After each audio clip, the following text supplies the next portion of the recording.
ఆత్మ ప్రణామాలు. నేను ఎక్కువసేపు మాట్లాడలేను, అయినా కూడా నా యొక్క ధ్యాన అనుభవం మీకు చెప్పదలుచుకున్నాను. నేను ధ్యానానికి ఢిల్లీలో ఉన్న డిఎల్ఎన్ శాస్త్రి వసంత ద్వారా మెడిటేషన్ అనే దానికి వచ్చాను. వచ్చినప్పుడు నాకు కనెక్ట్ కాలేదు, చాలా కష్టమైంది నాకు ధ్యానం చేయడానికి. అనుకోకుండా మా తాత ముత్తాతల స్థలం ఆఖరిపల్లిలో ఆ స్థలాన్ని ఏదో చేద్దామని చిన్నప్పటి నుంచి నాకు ఒక ఆలోచన ఉండేది.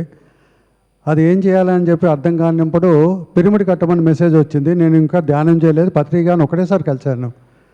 మెడిటేషన్ అంటే కూడా తెలియదు నాకు, చేసే పరిస్థితి లేదు. అప్పుడు మా ఆవిడ బాడీ వికేట్ చేసింది, డిప్రెషన్లో ఉన్నా. అనుకోకుండా ఆ స్థలంలో ఏదో చేద్దామనుకొని పిరమిడ్ కట్టమని మెసేజ్ రావడంతో అక్కడ పిరమిడ్ ఫస్ట్ కట్టడం జరిగింది. కట్టిన తర్వాత 2 ఏళ్ళు కష్టమైంది నాకు కళ్ళు మూసుకోవడానికి. నాకు పత్రిజీ గారిలో నచ్చిన గుణం ఏంటంటే బాగా అట్రాక్ట్ అవ్వటానికి ఆయన ఎవరి సొంత సమస్యల మీద కానీ ఆరోగ్య సమస్యల మీద ఫోకస్ పెట్టకుండా ధ్యానము సాకారము అని చెప్పి అది ఉంది.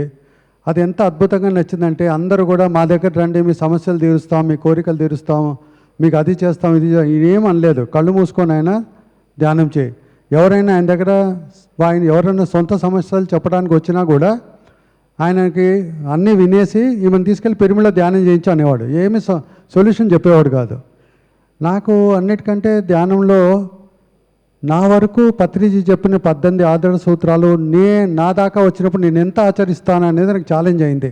ప్రతిసారి నాకు సారి చెప్పారు, నాకు ఒక సమస్య వచ్చినప్పుడు ఆధ్యాత్మికంగా నా థాట్ ప్రాసెస్ ఎలా ఉంది, నేను ఏ విధంగా దాన్ని జీవించి నేను ప్రశాంతంగా ఆనందంగా ఉండగలుగుతున్నాను. ప్లస్ ధ్యానంలో మొదలుపెట్టిన తర్వాత ధ్యాన ప్రచారానికి ముందు నాకు అర్థం కాలేదు, మనం ఎందుకు చెప్పాలి, ఎవరు ఏం తిన్నా ఎవరి ఇష్టం వాళ్ళు తినచ్చు కదా, నేను ఎందుకు చెప్పాలి అనుకున్నాను. కానీ ఒకరోజు ర్యాలీకి వెళ్ళినప్పుడు ఆ జంతువులన్నీ నా వైపు చూసి మమ్మల్ని బతికించడానికి నువ్వు ప్రయత్నం చేయొచ్చు కదా, అందరు తినేస్తున్నారు, 80% మనము అడవులు నాశనం చేసేసారు, 20%లో మేము బతుకుతున్నాం, మీలాంటి వాళ్ళు కొంచెం ప్రయత్నిస్తే కొంతమంది ఉన్న శాఖలుగా మారితే మేము బతకచ్చు అన్నప్పుడు ఆ రోజు నుంచి ఆఖరిపల్లిలో ప్రతి నెల మొదటి ఆదివారం 12 ఏళ్ళుగా ర్యాలీలు చేసి తెలంగాణలో 3వ వారం ర్యాలీ చేసుకుంటూ 2 రాష్ట్రాలలో 2 వ్యాన్లు కొని ఈ ధ్యాన ప్రచారం చేసుకుంటూ వచ్చాను. చేసుకున్న తర్వాత నాకు ఒక గొర్రెల కాపరి 200 గొర్రెలు కాసేవాడు పాంప్లెట్ తీసుకొని నా దగ్గరికి వచ్చి ధ్యానం అంటే ఏంటి అని కనుక్కొని ధ్యానం అంటే ఇదేం చెప్పిన తర్వాత నువ్వు ఏం చేస్తావు అంటే 200 గొర్రెలు నేను కాస్తున్నాను, అది ఎందుకోసం అంటే మాంసం కోసం, నువ్వు కనుక నిజంగా శాకాహారిగా అవ్వాలనుకుంటే 2 గొర్రెలు అమ్మేసి నువ్వు ఆ డబ్బుతో నువ్వు పిరమిడ్ కట్టాలని చెప్పాను. 2 నెలలు వాళ్ళ ఫ్యామిలీతో పిల్లలతో మాట్లాడి 200 గొర్రెలు అమ్మేసి శాకాహారిగా మారి ఒక పిరమిడ్ కట్టి అతను జీనవనం అనే క్షేత్రంలో అద్భుతంగా చేస్తున్నారు. ఇదంతా నేను ఈ భూమి మీదకి ఎందుకు వచ్చాను అని అర్థమైన తర్వాత నేను 3 పిరమిడ్లు, 2 ప్రచార వాహనాలు, ఒక 100 పిరమిడ్లకి సాయం చేసేంత పని నేను చేశానంటే నేను మామూలుగా అయితే చేసేవాడిని కాదు. నా ద్వారా విశ్వం చేయించబడుతుందని చెప్పి నాకు అర్థమైంది. ఎందుకంటే ఇది చాలా కష్టం. నాకు ఈరోజు కూడా లక్షలు సంపాదించడం చాలా తేలిక, ఒక ధ్యానిని తయారు చేయాలంటే ఈరోజు కూడా నేను చాలా కష్టపడాల్సి వస్తుంది. ఎందుకంటే ఈ ప్రయత్నం ఎలా ఉంటుందంటే మనమే ఒక గ్రామానికి వెళ్ళాలి, ధ్యానం అంటే కళ్ళు పెద్దవి చేస్తే వాళ్ళని తీసుకురావాలి, మనం వాడికి ధ్యానం నేర్పించాలి, శాకాహార భోజనం తినిపించాలి. ఎలా ఉంది అంటే చాలా బాగుంది సార్. ఆ ఒక్క మాట కోసం నేను ఇంత స్ట్రగుల్ అవుతున్నాను. 18 ఏళ్ళుగా ధ్యానం చేసి బాగుంది అన్న వర్డ్ వినటానికి నేను ఇంతగా తప్పించిపోతున్నానంటే నాకే ఆశ్చర్యం వేస్తుంది. ఇది ఎవరు చేసే పనులు, ఎవరు చేయలేము ఈ పనులన్నీ. నా ఆస్తిపాస్తులన్నీ ధ్యాన మందిరాలుగా వేయటం అంటే మామూలు విషయం కాదు. ఎందుకంటే ఇదే మానవుడు కావాల్సింది. ఈరోజు మనం ప్రశాంతంగా నిద్రపోలేకపోతున్నాం, ప్రశాంతంగా మన కష్టాలతో జీవించలేకపోతున్నాం. నా టార్గెట్ ఏం లేదు, నేను నాకు ఎన్నో సమస్యలు వచ్చాయి. పత్రికను అడిగితే అన్నీ వస్తాయా, నీ టార్గెట్ నీ ధ్యానం గురించి పెట్టు అనేవాడు.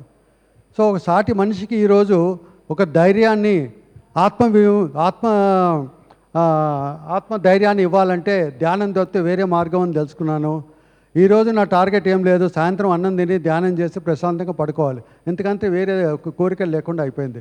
అది ఎంతమందికి అది కష్టపడుతున్నారో ఎవరికి వారికి నమ్మకం లేదు. ధ్యానం చేస్తే నమ్మకాలు వచ్చాయి. చాలామంది కొన్ని 100 మంది ధ్యానం చేసుకొని గ్రామాల్లో ఉన్న వాళ్ళు హైదరాబాద్కి వచ్చి ఉద్యోగాలు చేసుకుంటూ వాళ్ళ జీవితాన్ని మార్చుకోరు. కుగ్రామం నుంచి కూడా హైదరాబాద్కి వచ్చి మేము ఇది చేయగలం అని చెప్పి ధ్యానం ద్వారా అది నాకు చాలా ఇన్స్పిరేషన్ వచ్చింది యూత్కి. ప్రత్యేకంగా నో జడ్జ్మెంట్ నో కామెంట్ పత్రిజీది ఈరోజు కూడా నాకు పెద్ద ఛాలెంజ్ అది. దాన్ని 95% వరకు అచీవ్ అయ్యాను. ఇంకొక 5% నేను అచీవ్ అవ్వాల్సి ఉంది. జడ్జ్మెంట్ కామెంట్ అనేది మనం చాలా చేస్తుంటాము, దాని వల్ల కూడా మన ఎనర్జీ వేస్ట్ అవుతుంది. ధ్యానం ద్వారా మన మీద మనకి నమ్మకం, ధ్యానం ద్వారా మన యొక్క విశ్వాసం, మన మీద మనకి విశ్వాసం వచ్చినప్పుడు భగవంతుడు మనకు అండగా ఉంటారని నమ్మి ఈ 2 సిద్ధాంతాలని నేను ఆచరించడానికి ప్రయత్నం చేస్తూ, నేను ఆచరిస్తూ 100 మందిని ఆచరించడానికి ప్రయత్నం చేయడానికి పిఎస్ఎంలో రాకపోతే నా జీవితం ఏంటో అని ఇప్పుడు అర్థమవుతుంది. ఇంతగా నేను చేయగలుగుతున్నానంటే దానికి పత్రిజీ గారు నాకు ఇచ్చిన అద్భుతమైన, ఎప్పుడు 15 రోజులు కాదు ఏంటి స్వామి విశేషాలు అనేవాడు. సార్ సర్వం సమర్పించాను సార్, ఇంకేముందంటే నీకు శక్తి కావాలా, ఇదంతా నీవే మోటివేట్ అవ్వాలి, ఇక్కడ ఎవరు మోటివేట్ కారు, నీ అంతా నువ్వు మోటివేట్ అవుతేనే నువ్వు ఏదైనా చేయగలవు, ఎందుకంటే భూమి మీద నీ ద్వారా ఎంతో పని జరగాల్సింది ఉంది, నువ్వు చెయ్యి అని చెప్తే అన్నావు కదా. దాని ప్రకారంగానే నేను ఇన్స్పిరేషన్ తీసుకొని ఇప్పుడు మా ఆశ్రమంలో పాములు, తేళ్ళు, పక్షులు అన్నీ కూడా ఫ్రీగా జీవిస్తాయి, ఎందుకంటే వాటి ప్లేస్లో మనం ఉంటున్నాం.